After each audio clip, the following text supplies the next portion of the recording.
right of our church, and we have a very special aunt, Auntie Luella.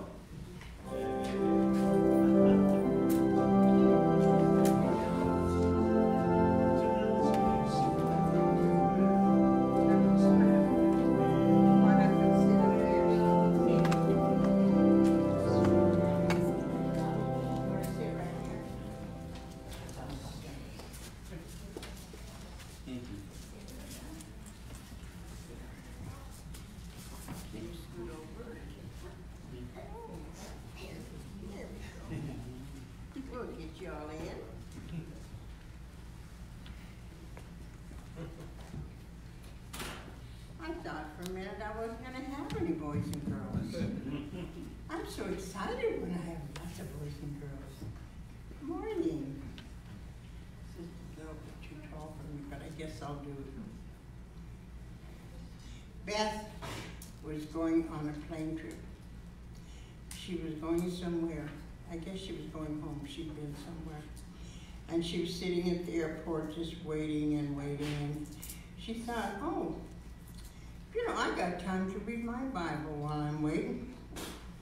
So she got her Bible out, she started reading it. All of a sudden she noticed everybody was looking at her, or so she thought.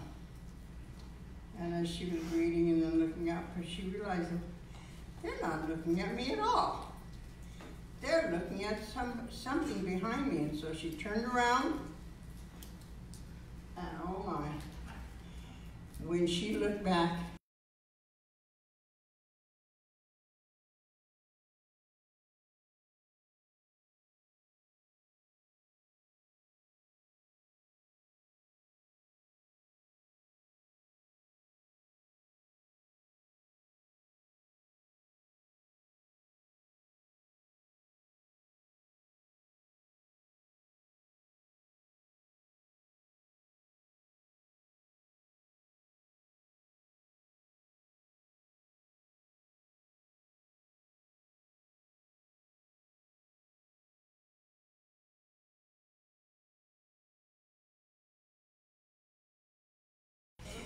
and so this lady was pushing him, and oh, Beth noticed, oh my goodness. Here was this gentleman, elderly gentleman, he had long white hair, and it was so messed up. And it made him look ugly. But I don't think any of God's people are ugly. I think we're all beautiful in his eyes. Amen. And so she thought, wow. And all of a sudden, something was bothering her. It was like somebody was talking to her, and she said, oh no, God, you don't want me to do that. She thought she was supposed to go witness to this gentleman. And the more she sat there, kind of fighting with God in her mind, she says, oh no, he wants me to go comb that man's hair. It was so messy. How could she comb his hair? And everybody was just staring at him. And you know what? Without giving it a second thought, she got up and she walked over there and she knelt down in front of that gentleman and says, sir, may I please have the honor of combing your hair? That came out of her mouth.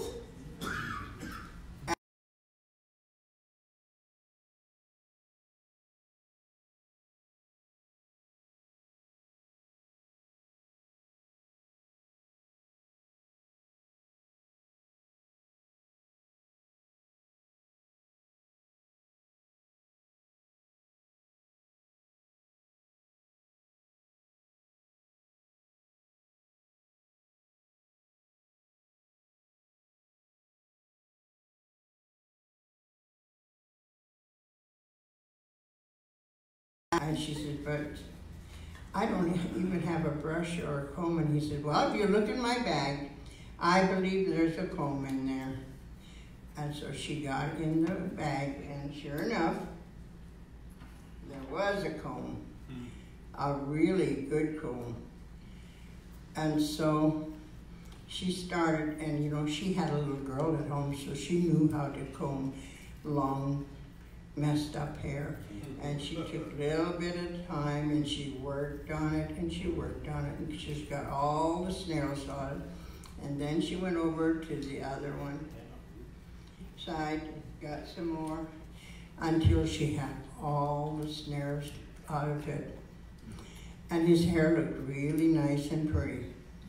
It was long and it was gray. And she put the comb back in the bag, and she heard the gentleman crying. Why would he be crying?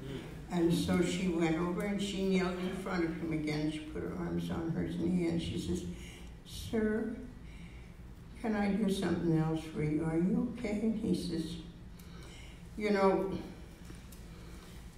I was worried about going home and my bride seeing me like this." Mind you, he was an older gentleman, and he had been married a long time, and he still called his wife a bride. How about that? He still loved her very much. He says, "I had to come to this town to have some major surgery, and they couldn't do it in the town that I lived in. And my bride couldn't come to be with me because she's very frail." See, she must have been older than me, because sometimes I feel pretty frail sometimes. And so he said,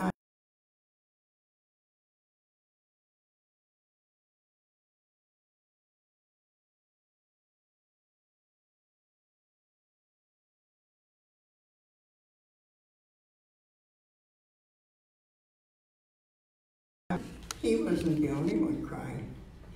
Beth was crying, and when she looked, everybody else in the airport was crying. And the stewardess was even crying, the lady that pushed his wheelchair. And as everybody went on the plane, as Beth went in, the stewardess said to her, "Oh, I forgot one thing." Beth knelt down in front of him and she said, "Sir, do you know Jesus?" And that's when she said, "Yes, I know Jesus." She says, "When I proposed to my bride, she said that she wouldn't marry me unless I knew Jesus. So I went to church with her and I studied the Bible, and yes, I know Jesus very well." Amen. And then when Beth went through, the stewardess said, "What made you do that?" And she says, "Well, you see, I know Jesus, and I like to share Jesus with everybody. And so I would like to share Jesus with you." And she handed her a piece of paper. And you know what? I want to share Jesus with you too. These are called glow tracts. And I'm going to give you each one. Now, some of you might not be able to read them yet, but you take them home to Mommy and Daddy and have them read it, okay? You know, boys and girls, we can witness for Jesus no matter where we are or what we do. Jesus loves us so